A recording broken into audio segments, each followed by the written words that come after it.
में आज सभी बच्चों का स्वागत है।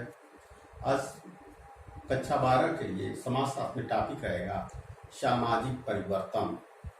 पहले सामाजिक परिवर्तन किसे कहते हैं, सामाजिक परिवर्तन की क्या क्या विशेषताएं होती हैं, सामाजिक परिवर्तन के क्या सिद्धांत होते हैं, इसका प्रभाव क्या होता है, इसके संदर्भ में हम लोग आज टॉपिक पे चर्चा करेंगे। ठीक है, पहले हम समझते हैं कि सामाजिक परिवर्तन किसे कहते हैं, सामाजिक परिवर्तन का तात्पर्य क्या होता है। तो इसमें स्वाभाविक रूप है कि जब सामाजिक की बात करेंगे तो सामाजिक संरचना और संगठन की बात करेंगे। सामाजिक परिवर्तन में हम शुरू प्रारंभ करेंगे तो सामाजिक संरचना और संगठन में जो परिवर्तन होता है उसे हम सामाजिक परिवर्तन कहते हैं।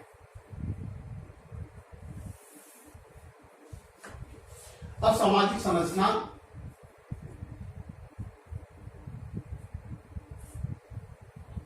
संरचना में भौतिक संस्कृति, अभौतिक संस्कृति, संस्थाएं, बहुत सारी चीजें समाहित होती हैं। जैसे ईमानी सामाजिक संरचना हो गया, इसमें संस्था हो गई, समितियां हो गई, जनरीतियां हो गई, रूढ़ियां, धर्म, जो भी चीजें, इन सबको मिला के विभिन्न संस्थाओं को मिला के सामाजिक संरचना का निर्माण होता है। जब इस संरचना में या सामाजिक ढांचे में जब परिवर्तन होता है उसे हम सामाजिक परिवर्तन कहते हैं। तो समाजशास्त्र के व्यू में सबसे पहले परिभाषित डेविस ने किया था। डेविस कहते हैं कि समाज में जब सामाजिक संरचना या ढांचे में परिवर्तन होता है तो उसे हम सामाजिक परिवर्तन कहते हैं। दूसरी तरफ गिलिन एंड गिलिन क्या कहते हैं, गिलिन एंड गिलिन कहते हैं कि सामाजिक परिवर्तन उसे कहते हैं जब मनुष्य अपने जीवन शैली में परिवर्तन करता है। जीवन शैली मतलब रहन सहन, आचार विचार, भाषा, जीवन शैली इत्यादि जब परिवर्तन होता है तो हम सामाजिक परिवर्तन कहते हैं गिलिन गिलिन के अनुसार। दूसरी तरफ मैकायोरपेस जो बहुत बड़े समाजशास्त्री हैं, उन्होंने सामाजिक संबंधों के आधार पर परिभाषित किया है। मैकायोरपेस क्या कहते हैं कि जब समाज में सामाजिक संबंधों में परिवर्तन होता है उसे हम सामाजिक परिवर्तन कहते हैं। सामाजिक संबंध क्या होता है इसको तो पहले ही बता चुके हैं। सामाजिक संबंध क्या होता है, जब दो या दो से अधिक व्यक्ति अंतःक्रिया करते हैं, अंतःक्रिया के बाद जो संबंध बनता है उसे हम सामाजिक संबंध कहते हैं। ठीक है, अब आगे चलते हैं कि परिवर्तन कैसे होता है, क्या परिवर्तन की क्या कैसे होता है, इसकी विशेषताएं क्या होती हैं। परिवर्तन प्रकृति का नियम है, प्रकृति का स्वाभाविक है। परिवर्तन नेचुरल तरीका है कि आज समाज है, 10 साल बाद समाज का दूसरा स्वरूप हो गया, 20 साल बाद दूसरा स्वरूप हो गया, तमाम तरह का। ठीक है, जैसे पहले प्राचीन समाज था, फिर धीरे धीरे पशुपालन समाज आया, कृषक समाज आया, फिर औद्योगिक समाज आया, अब उत्तर औद्योगिक समाज की बात हम कर रहे हैं।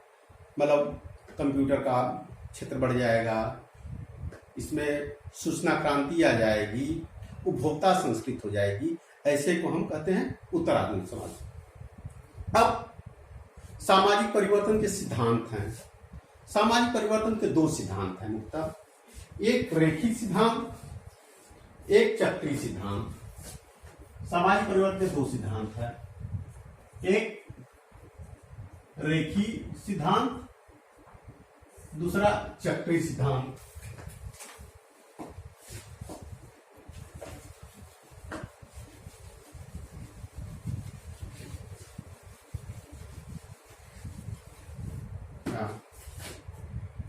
एक हो गया रैखिक सिद्धांत, दूसरा चक्रीय सिद्धांत। रैखिक सिद्धांत क्या कहता है कि जब समाज में निरंतर क्रमबद्ध तरीके से परिवर्तन होता है समाज में निरंतर क्रमबद्ध तरीके से परिवर्तन होता है, उसे हम रेखी सिद्धांत कहते हैं। इसको हम उद्विकासी सिद्धांत भी कहते हैं। उद्विकासी।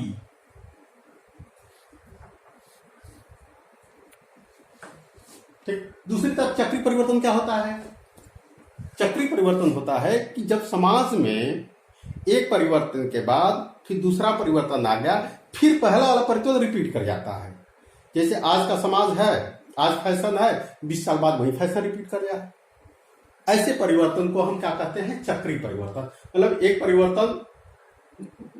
परिवर्तन तो होता है, फिर पुनः उसी का पुनरावृत्ति हो जाए, ऐसे परिवर्तन को चक्रीय परिवर्तन कहते हैं। इसके कुछ समाजशास्त्रीय सिद्धांत भी हैं, कुछ विचारक हैं। जिसे रेखी सिद्धांत में कौन कौन विचारक हैं और चक्रीय सिद्धांत में। रेखी सिद्धांत में जो विचारक हैं जैसे स्पेंसर, दुर्खीम, अगस्टाम्ट, टाइलर,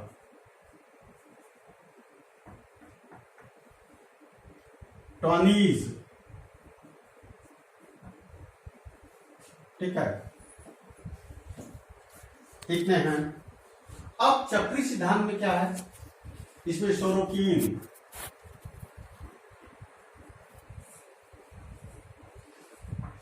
टॉनीज,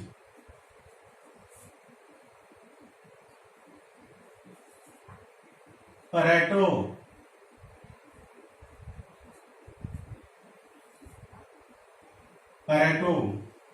फिर टैंडी इत्यादि। अब लेते हैं एक एक चीज का। स्पेंसर ने क्या कहा है? स्पेंसर ने सबसे पहले उद्विकासी सिद्धांत दिया। स्पेंसर ने अपनी पुस्तक द फर्स्ट प्रिंसिपल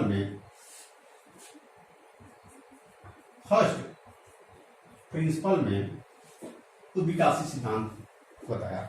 वो बताते हैं कि जिस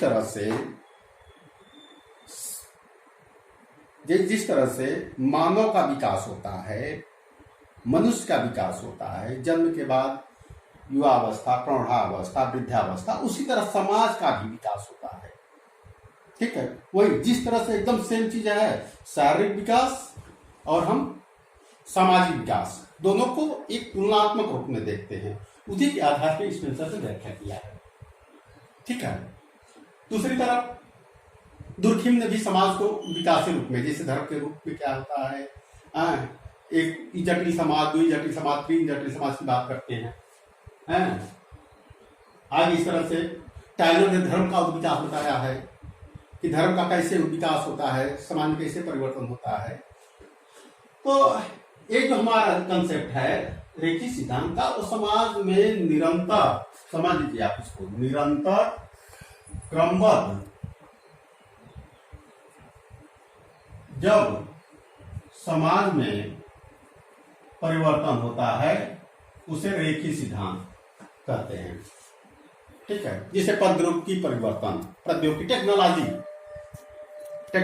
परिवर्तन एग्जाम्पल के तौर पे। ठीक। और रेखी सिद्धांत एक प्रसार होता है, जैसे एक समाज में है आ गया, धीरे धीरे दूसरे समाज में, फिर तीसरे समाज में, इस तरह से पूरे समाज में इसका प्रसार होता है। इसको प्रसारवादी सिद्धांत भी कहा जाता है।